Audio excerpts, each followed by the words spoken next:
Hello everyone, Hileez Kitchen and Vlogs এটা নতুন ভিডিওলে আপোনালোক সকলোকে স্বাগতম জনাইছো। মই আজি আপোনালোকৰ ওচৰলৈ সকলোৰে প্ৰিয় চিকেন ফ্ৰাইড ৰাইচ ৰেচিপি এটা লৈ আহিছো। আশা ৰাখিছো মোৰ ৰেচিপিটো চাই আপোনালোকে ভাল পাব। যদি ভাল পায় তেতিয়াহ'লে লাইক কৰিব, শেয়াৰ কৰিব আৰু যিসকলে মোৰ চেনেলত নতুনকৈ আহিছে তেওঁলোকে মোৰ চেনেলটো সাবস্ক্ৰাইব কৰিব আৰু ওচৰত থকা বেল আইকনটো দবাই অল কৰি ল'ব যাতে মোৰ আহিবলগা ভিডিও নটিফিকেশন আপোনালোকে পাই থাকে। চিকেন ফ্ৰাইড ৰাইচ বনাবলৈ মই আধা কেজি চিকেন লৈছো। চিকেনখিনি boneless লৈছো আৰু অলপ সৰু সৰুকৈ কাটি লৈছো। এবাটি বাসমতি চাউল লৈছো। চাউলখিনি 80% সিজাকৈ বইল কৰি ভালদৰে সেকি লৈছো যাতে ভাতখিনি জৰ্জৰীয়া হৈ থাকে। এটা ক্যাপসিকাম লৈছো। 3-4 ডাল বিন সৰুকৈ কাটি লৈছো। এটা গাজৰ কাটি লৈছো। এটা ডাঙৰ পিয়াজ কাটি লৈছো।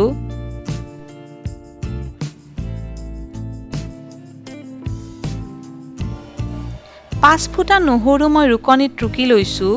1 ইঞ্চি আদা মই ৰুকনিত টুকি লৈছো। 2-3 ডালমান পিয়াজৰ পাত মই কাটি লৈছো। অলপমান ধনিয়াৰ পাত কাটি লৈছো। এটা কণী, এচামুচ আদা নহৰুৰ পেষ্ট, এচামুচ চিলি সস, এচামুচ সয়া সস, এচামুচ ভিনেগাৰ, এচামুচ জালুকৰ গুড়ি, নিমখ সোৱাদ অনুযায়ী, এচামুচ কাশ্মীৰী ৰেড চিলি পাউডাৰ আৰু 5 চামুচ মিঠাতেল।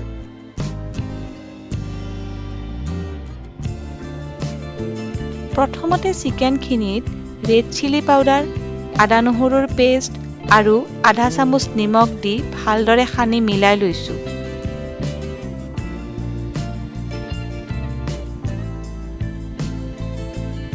মেৰিনেট কৰা চিকেনখিনি 10 মিনিট মান সময় ৰাখি দিম।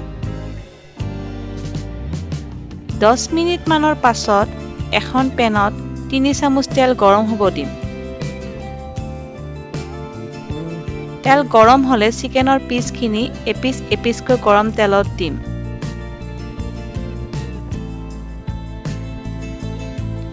এটা সাইড 2-3 মিনিট মান মই ফ্ৰাই হ'ব দিছো। ফ্লেম মই মিডিয়ামত ৰাখিছো। এতিয়া চিকেনৰ পিচখিনি লুটিয়াই লম আৰু 2-3 মিনিট মান সিজিব দিম। দুয়ো সাইড অলপ ফ্ৰাই হোৱাৰ পাছত লো ফ্লেমত ঢাকনি লগাই 5 মিনিট মান সিজাম। 5 মিনিট মানৰ পাছত ঢাকনি গুচাই চিকেনৰ পিচখিনি অলপমান লৰাই লম। এতিয়া হেতাৰে মাংসখিনি সিজিছে নে নাই ভাঙি মই চাই লৈছো। মোৰ চিকেনখিনি ভালদৰে সিজি গৈছে। চাওকচোন কি ধুনীয়া কালাৰ উঠিছে। এইখিনি কাঢ়ি বেলেগে থৈ দিম।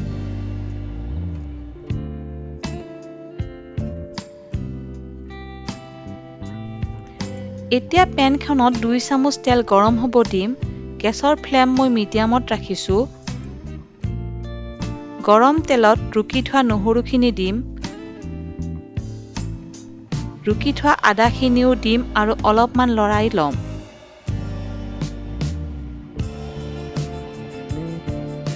তাৰ পিছত পিয়াজখিনি দিছো আৰু লৰাই অলপ ৰঙচুৱা হোৱাকৈ ভাজি লম।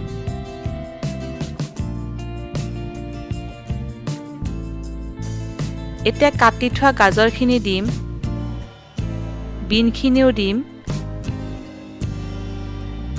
ক্যাপসিকাম দিছো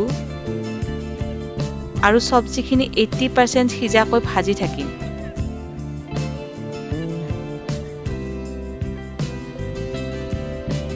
মোৰ সবজিখিনি মোটামুটি ভজা হৈ গৈছে। এতিয়া পেনখনৰ মাজত গোল আকাৰৰ জেগা এটা উলিয়াই লম। সেই জেগাখিনিত ফেটি থোৱা কণীখিনি ঢালি দিম। কণীত 1 চিকুট নিমখ দি লৈছো।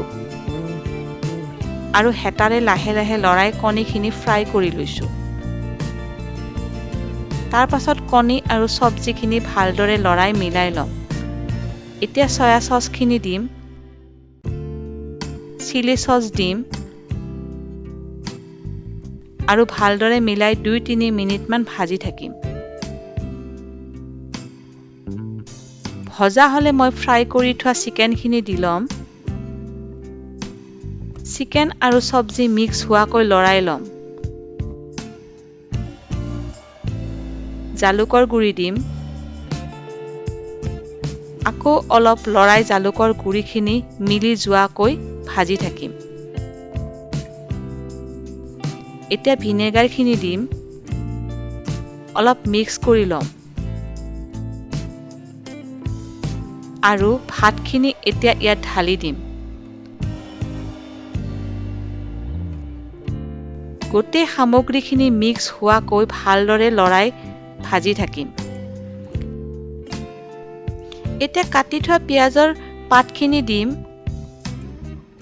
আকৌ ভালদৰে মিলাই ল'ম।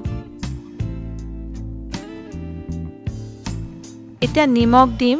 মনত ৰাখিব নিমখ চিকেন মেৰিনেট কৰোঁতেও মই দিছিলোঁ আৰু সয়া চচতো নিমখ থাকে, গতিকে নিমখ সাৱধানে সঠিক পৰিমাণত দিব।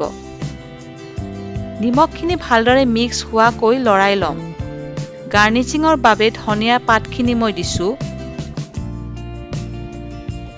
আৰু অলপ সময় লৰাই নমাই থ'ম।